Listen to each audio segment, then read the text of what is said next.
Good morning, students. Today, the topic of presentation is income from salary. Revision.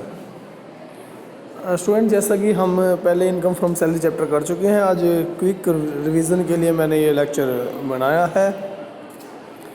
Income from salary. Salary का मतलब है क्या? Salary का मतलब वो आय जो एम्प्लॉय और एम्प्लॉयर के रिलेशनशिप से जनरेट होती है। यानी एम्प्लॉयर एम्प्लॉय को पैसे देता है काम के बदले। एम्प्लॉय अपनी फैक्टर सर्विस देता है, लेबर सर्विस कह सकते हो, फैक्टर सर्विस कह सकते हो, या वो उसकी जो ऑफिस सर्विस है, जो भी वो काम कर रहा है एम्प्लॉयर के पास, उसके बदले उसको रेम्यूनरेशन मिलता है। इसे आप कहोगे सैलरी। सैलरी में आपको क्या क्या मिल सकता है? बेसिक पे, डियरनेस अलाउंस, डियरनेस पे और दूसरे तरह के बहुत सारे अलाउंस होते हैं, परक्विजिट्स होती हैं। कोई परक्विजिट्स मीन्स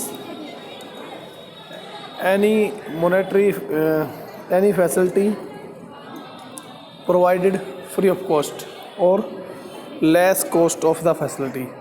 अगर उस कॉस्ट से कम पर या फिर बिल्कुल फ्री में कोई सुविधा दी जाती है तो उसे परक्विजिट्स कहेंगे, जो नकद के में मापी जा सकती हो, ऐसी सुविधा परक्विजिट्स कहलाएगी।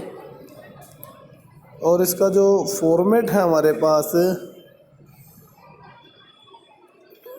इस चैप्टर में आपने ये पढ़ा था कि भाई सैलरी और वेजेज में कोई डिफरेंस नहीं है, जैसे कि हम HRM ह्यूमन रिसोर्स मैनेजमेंट में करते हैं डिफरेंस इनमें।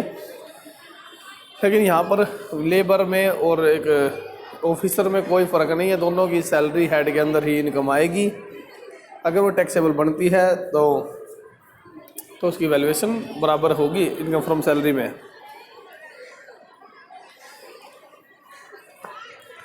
कुछ एक्सेप्शंस होते हैं जिन जो सैलरी के नाम से मिलती है इनकम, लेकिन वो सैलरी हेड में नहीं आएगी। जैसे MP MLA की सैलरी वो अदर सोर्स में आती है, UNO से मिलने वाली सैलरी अदर सोर्स में आती है।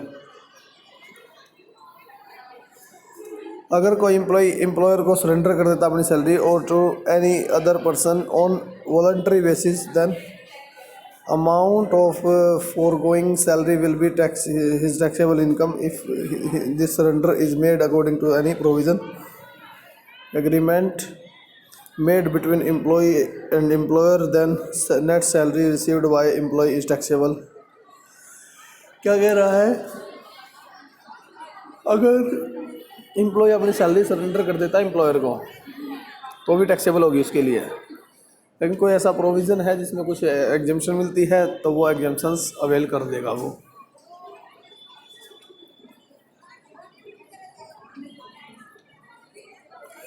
Salary income and professional income where the employment is merely included to exercise of his profession. अगर प्रोफेशन को एक्सरसाइज करने के लिए एम्प्लॉयमेंट जनरेट कर रखा है उसने अपना, तो उसकी रेम्यूनरेशन जो है प्रोफेशनल इनकम है वो बिजनेस प्रोफेशन हेड में आएगी, नॉट सैलरी हेड।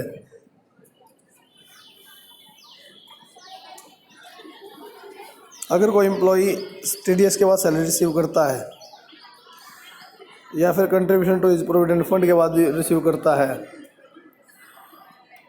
सैलरी जो होगी बिफोर डिडक्शन वाली लेनी है, ग्रोस सैलरी लेनी है, डिडक्शन वाली सैलरी नहीं लेनी, या फिर डिडक्शन TDS ऐसी सैलरी नहीं लेनी होती। अलाउंसेज होते हैं, टैक्सेबल अलाउंसेज आएंगे, टैक्सेबल परक्विजिट्स आएंगी।